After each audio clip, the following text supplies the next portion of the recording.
Essa é do Glauco. Câmera 3 ok, câmera 2 ok? Não tem açúcar no de vocês, vocês colocam? Eu não. Tu coloca açúcar? O que tinha colher não tinha açúcar. As pessoas quando falam em cidade, né, parece que elas têm uma ideia muito homogênea do termo, como se cidade fosse uma coisa que servisse para tudo.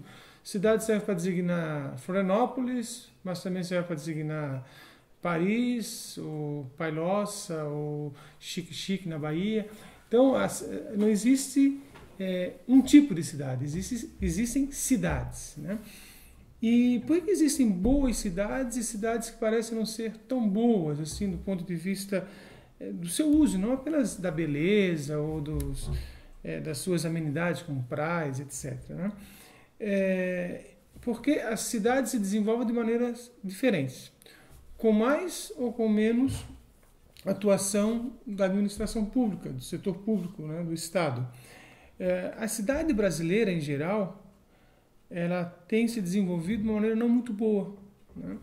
Ela tem se desenvolvido a partir do que nós chamamos de uma lógica aditiva, ou seja, cada empreendedor individual vai construindo o seu empreendimento e a cidade acaba sendo o resultado da somatória de vários empreendimentos.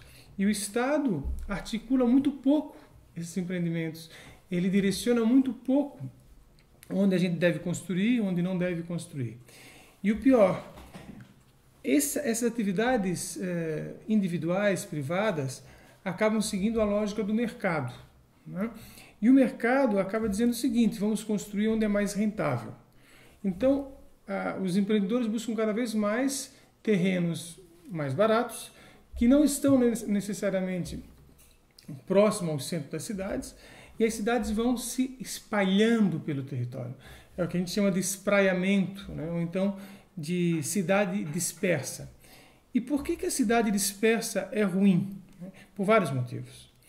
O primeiro deles talvez seja que a cidade dispersa acaba ocupando espaços que não deveriam ser destinados a ela, como espaços de produção agrícola ou espaços de preservação. A cidade vai tomando espaços que não deveriam ser cidades. Mas não é só por isso, né?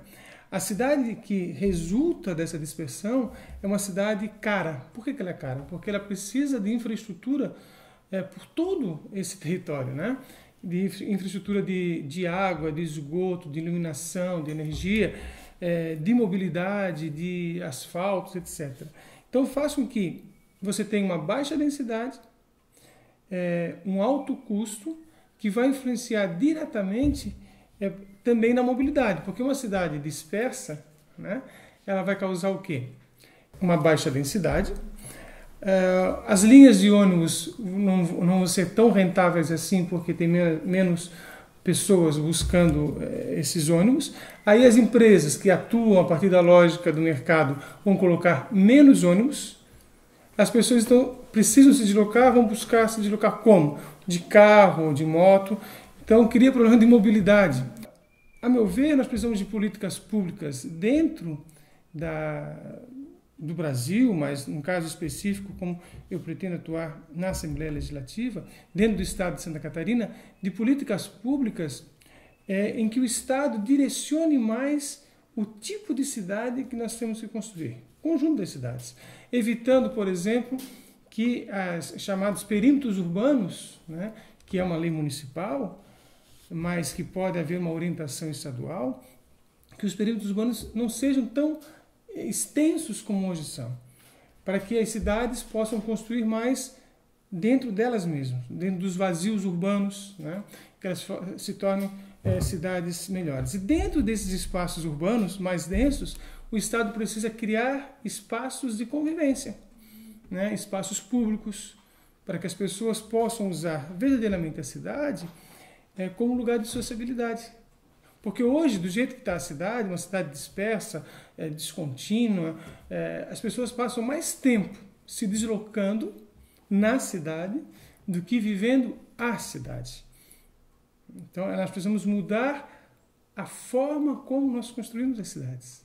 Cidades precisam ser espaços de vida, espaços de encontro, né? A gente precisa se apropriar dos espaços públicos, e se apropriar não significa ser proprietário, significa tornar aquilo como se fosse extensão de si, né? E aí a gente vai encontrar os diferentes, né? A gente vai ter menos preconceito com as outras pessoas. A gente não vai precisar se isolar tanto nos nossos nichos, né? Seja através da autossegregação, aquele que a gente se coloca dentro de um condomínio fechado, ou da segregação imposta, que a gente destina espaço da cidade para as populações de mais baixa renda. A gente vai criar uma cidade do bem viver.